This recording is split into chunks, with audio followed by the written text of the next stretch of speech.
If you want to win a copy of Jedi Survivor, I'm going to be doing a few giveaways on my Instagram account much closer to launch. So come follow me over there and keep an eye out for the giveaways when the game releases. Today I'm going to give you everything you need to know about Jedi Survivor before you play the game. The first part of this video is going to go over the story of Fallen Order and get you caught up to speed with the events of the Stinger Mantis crew and Cal Kestis. And then after that, we're going to go over a bunch of gameplay details and other things you need to know about the game. Skip to this timestamp if you want to go past all the story stuff. Let's go. Hey everyone, it's Andrew.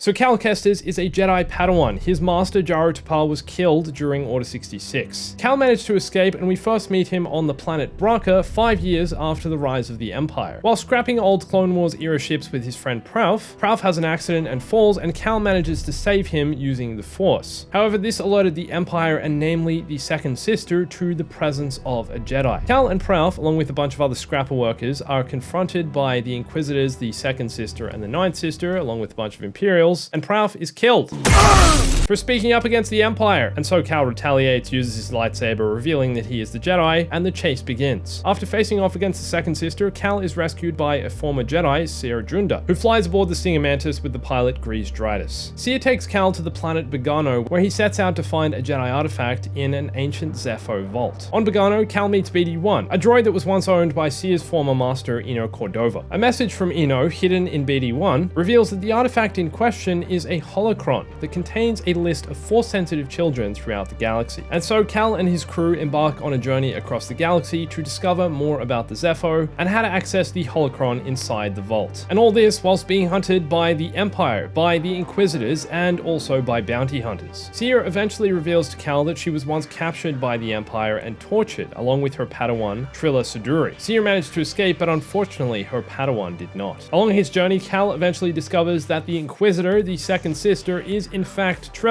After more exploring, Cal learns that he has to find a Zepho Astrium on Dathomir, and that is what will open the vault on Bogano, which contains the list of all the names of the Jedi children. Upon arriving on Dathomir, Cal meets a mysterious wanderer, more on him soon, and is also confronted by the Night Sister Merrin, who turns all of the Night Brothers against Cal. She blames the Jedi for destroying her people and her planet, and at this time wants nothing more than to see Cal fail. While looking for the Astrium, Cal has visions of Order 66, and blames himself for the death of his master Jaro Tapal. Cal attacks his former master during this vision, which causes the Kyber crystal in his lightsaber to break. So Cal escapes Dathomir after a run-in with Merrin, and is guided by Cere to the planet Ilum to retrieve a new Kyber crystal. After doing so, Cal returns to Dathomir to retrieve the Astrium, but is confronted by the mysterious Wanderer, who turns out to be Taron Malicos, a Jedi who is now turned to the dark side of the Force. With the help of Merrin, they defeat Taron Malicos, burying him in the concrete, and Cal retrieves the Astrium, with Merrin deciding to go with him on his journey back to Bogano. Upon the crew's arrival, they learn the planet is now overrun with Imperials, and after opening the vault, finding the holocron hidden within, Cal is ambushed by Trilla and experiences an intense Force vision after touching her lightsaber. He witnesses her final moments before turning to the dark side, watching a flashback of Trilla become an Inquisitor as Cere is tortured. Trilla escapes with the holocron, and Cere accepts responsibility for her past and seemingly reconnects with the Force, and then knights Cal as a Jedi Knight. The crew then must travel to Fortress Inquisitorius, Vader's Inquisitor base in the Mustafar system, to attempt to retrieve the holocron. Cal defeats Trilla and manages to retrieve the holocron, and Trilla apologizes to her former master, but is then swiftly killed by Darth Vader, who then very casually swipes Cere aside and offers Cal some advice. You would be wise to surrender.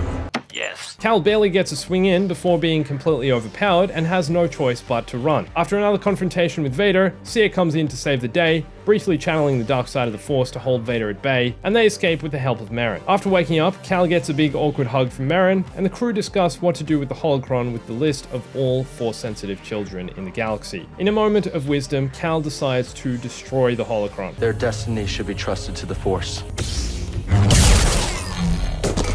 Now, following the events of Jedi Fallen Order, there's also a book called Jedi Battle Scars, which details the events of the 5 years between the two games. Now, this book, from what I've heard, is a little out there. I haven't read it, but apparently Merrin has a bit of a romantic fling with a defected Imperial analyst who's named Fret. The Mantis crew assist Fret in attempting to find schematics for a cloaking device known as the Shroud. The crew then find out that the Empire is actually after the inventor of the device and former lover of Fret, Array. The crew attempt to save the inventor, but are attacked by the fifth brother, and encounter which leaves Grease without his arm.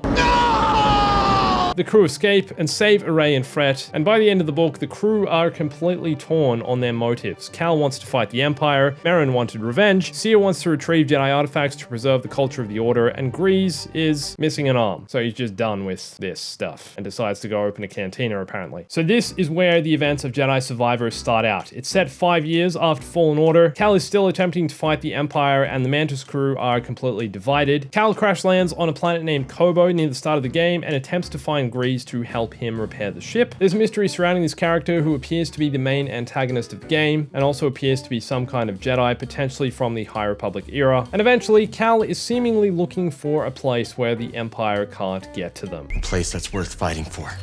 Now, let's talk about companions. The game has a new companion system where you can actually fight alongside your allies in combat. So far, we've seen co-op gameplay with Merrin and this new character, Bode Akuna, who appears to be a friend of Cal, and you can actually call upon your companion in certain combat situations to assist you with a brutal takedown. This game has 5 different lightsaber stances as opposed to Fallen Order, which only had 2. The single blade, double blade, dual wield, blaster stance, and crossguard stance. You can only equip 2 at any one time, and each have their strengths and weaknesses, and you can complete the game with any that you choose. They're not really suited to certain gameplay scenarios, it's more just how you want to play this game and whatever your preference when it comes to lightsaber stance is. The game is giving you options on how you want to play and upgrade these on the skill tree. Dismemberment in Jedi Survivor is vastly improved when compared to Fallen Order. In Fallen Order, you can only dismember certain creatures and droids. In Jedi Survivor, it's much more extensive. Stormtrooper limbs are flying all over the place. You still can't cut their heads off, which would be way too brutal, I think.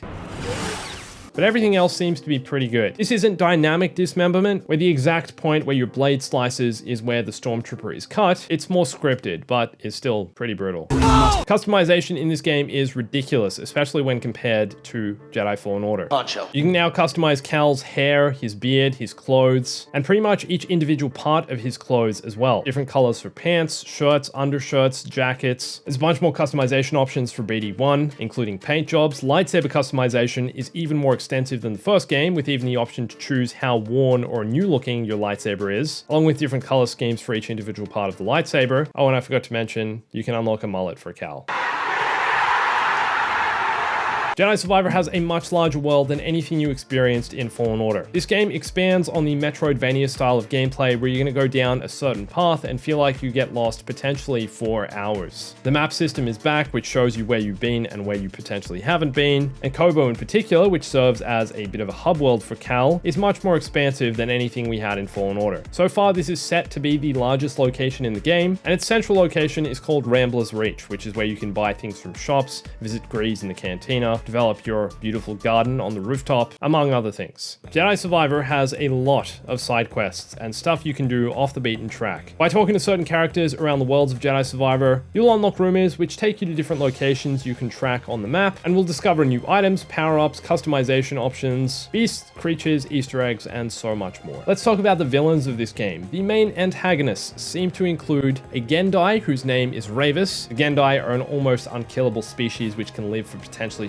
7,000 years, a Powan Imperial Senator, which we saw in one of the early trailers, and also this Jedi in the Bacta tank. A bunch more fun details about the game for you. You can buy customization options for Cal at Doma Dendra's store in Rambler's Reach. Plants are returning from Fallen Order, and you can now build your own garden on the rooftop of Grease's cantina. There's a new mode called Void Training, which appears to be similar to the meditation combat challenges we had in Fallen Order. They were added as DLC. You can actually get a DJ to come to the cantina and play songs that you choose. The skill trees in this game are massive. Each individual lightsaber stance has its own skill tree, and there's also skill trees for force powers and other abilities. Cal now has a grappling hook, which will help you navigate the world and platforming. There are mounts and rideable creatures in the game, such as the Neko, which will help you get around the worlds of Jedi Survivor much faster. Force tears are challenges you can find throughout different locations of the maps, which you complete to earn special rewards. The game also has a bunch of optional puzzles for those who enjoy this side of the game, some of which are said to be ridiculously challenging. The poncho is potentially making a return.